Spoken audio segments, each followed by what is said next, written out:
Bonjour tout le monde, merci d'être là avec moi, encore une fois cette semaine à notre rendez-vous sur le retour de Jésus-Christ.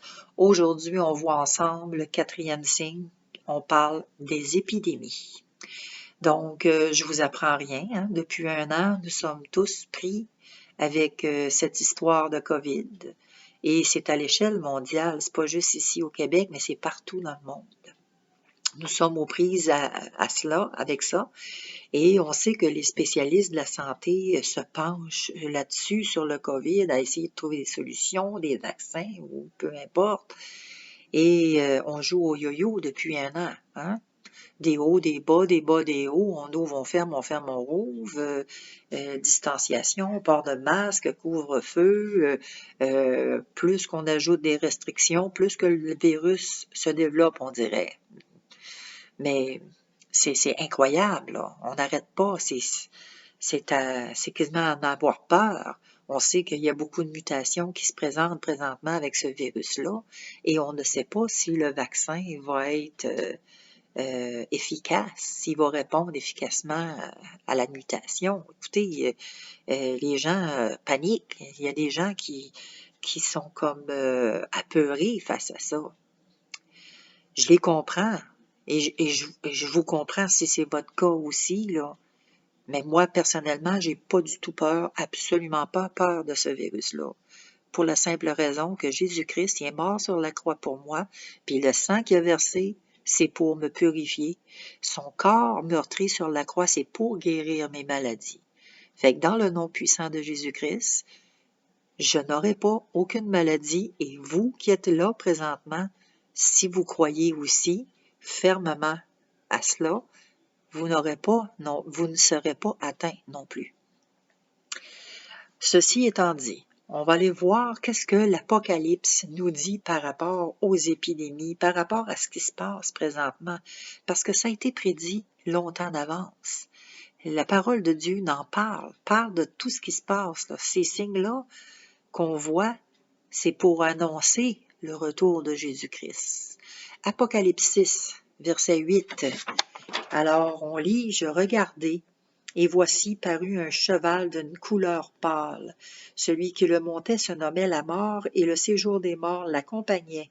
Le pouvoir leur fut donné sur le quart de la terre pour faire périr les hommes par l'épée, par la famine, par la mortalité et par les bêtes sauvages de la terre. Les bêtes sauvages. On sait que le corona, c'est une chauve-souris qui l'a transmis. On sait que la peste bubonique, plus connue sous la peste noire, a été transmise par les animaux aussi. Et plus ça va, plus qu'il va y en avoir, là.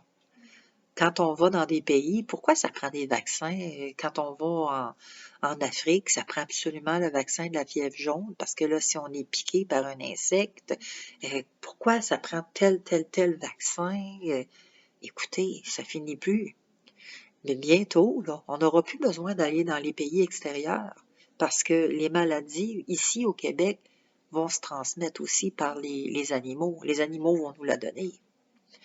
On parle de, comment ça s'appelle, de Lyme, la maladie de Lyme. C'est un insecte qui la donne. Écoutez, les gens ont peur de marcher dans les herbes hautes pour pas justement l'attraper.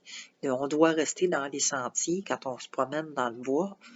Donc, ça date pas d'hier, là. Et je vous apprends pas ça, là.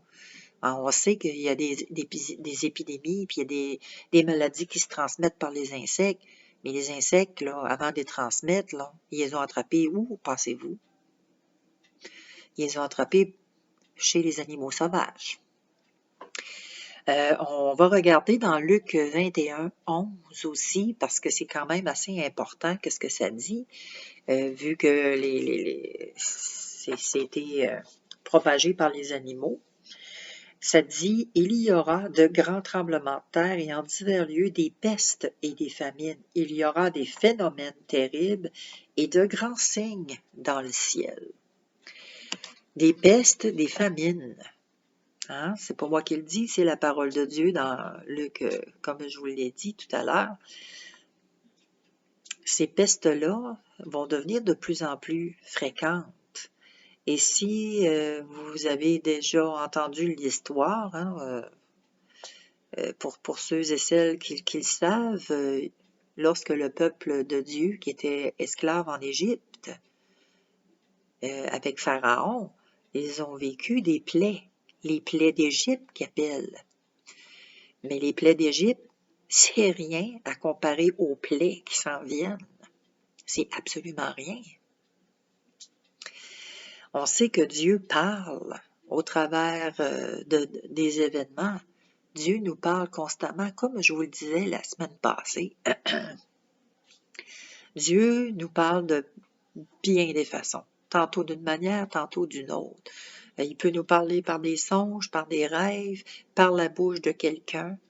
Dieu, il est en continuelle communion avec nous et il nous parle constamment, sauf que nos oreilles ne sont pas aiguisées à entendre sa voix.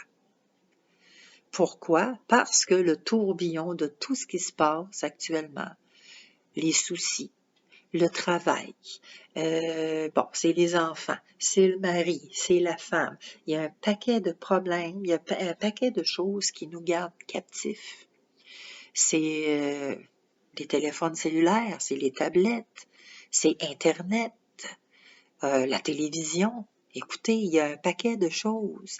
Aujourd'hui, on sait qu'il y a beaucoup de gens qui ne sont pas capables de s'endormir dans le silence. Ça leur prend du bruit constamment, de la musique ou peu importe, ça leur prend du bruit tout le temps. Ils ne sont pas capables de rester dans le calme, dans le silence. Pourquoi? C'est ça, ils occupent leur esprit avec un paquet de choses et ils ne prennent pas le temps de s'arrêter pour entendre qu'est-ce que Dieu a à dire. Et on voit dans 2 Samuel, justement, on va aller voir parce que est-ce que vous pensez que Dieu peut envoyer justement des épidémies mortelles? Pensez-vous que Dieu peut faire ça? Malheureusement, je suis obligée de vous dire oui, parce que c'est déjà justement arrivé auparavant. Des années, des milliers d'années auparavant, c'est déjà arrivé. Et on le voit dans 2 Samuel 24, le verset 15 et 16. L'Éternel envoya la peste en Israël depuis le matin jusqu'au temps fixé, et de Dan à Beer-Shéba, il mourut 70 000 hommes parmi le peuple. Comme l'ange étendait la main sur Jérusalem pour la détruire, l'Éternel se repentit de ce mal. Et il dit à l'ange qui faisait périr le peuple, « Assez, retire maintenant ta main. » L'ange de l'Éternel était près de l'air d'Aravna et le Jébusien, c'est ça. Donc l'Éternel, on voit que il a dit à l'ange, « Arrête, c'est assez. C'est assez. » Et comme je vous disais, Dieu, c'est un bon Père. Et là, il s'est repenti du mal. Dieu a puni son peuple. Puis ça lui faisait tellement de mal de voir la punition, de voir que son peuple périssait par rapport à sa punition, qu'il a dit à l'ange, « Arrête, arrête, c'est assez.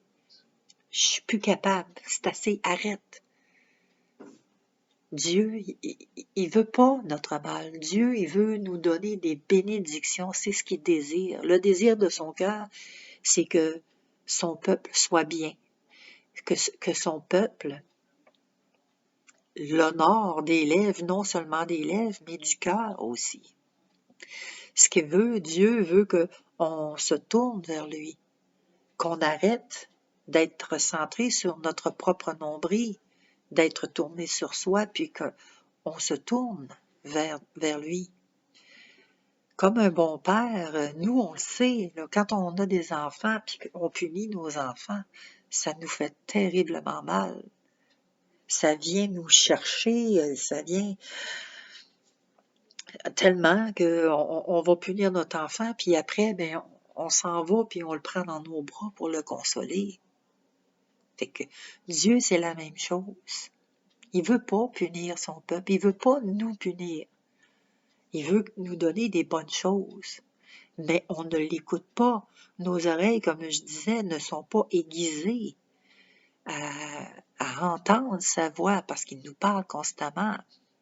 Jésus, dans sa parole, dit qu'il est le bon berger et qu'il connaît ses brebis. Et ses brebis entendent sa voix et ils le suivent. Donc, on est ses brebis si on accepte Jésus dans notre vie comme Seigneur et Sauveur. On devient ses brebis, on devient enfant de Dieu, on est né d'esprit.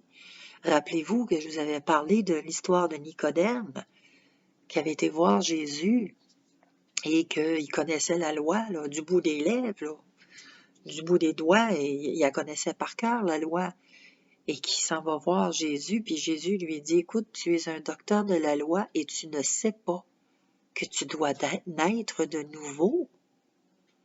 Et c'est ça, je vous en ai parlé et vous pouvez retourner voir cette histoire-là.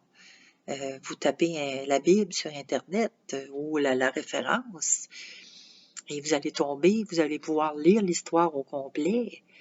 Là, Nicodème se demandait, est-ce qu'il faut rentrer dans le sein de sa mère, étant vieux, et renaître à nouveau? Mais non. Et comme je vous l'ai déjà expliqué, il faut naître d'eau et d'esprit. Naître d'eau, c'est la façon naturelle de la femme, et d'esprit, c'est naître d'esprit spirituellement. La deuxième naissance, et c'est cette deuxième naissance-là qui nous donne accès au royaume de Dieu, qui va nous sauver.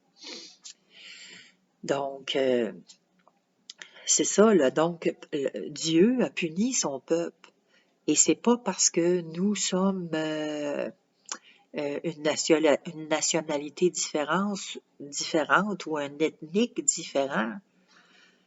On n'est pas mieux que le peuple de Dieu. Si Dieu punit son peuple, à plus forte raison, il va nous punir aussi, et c'est normal. Nous sommes des enfants d'adoption par Jésus. Donc, on sait que Dieu avait la compassion, c'est un Dieu compatissant, et que son cœur était attristé, et il a arrêté cela.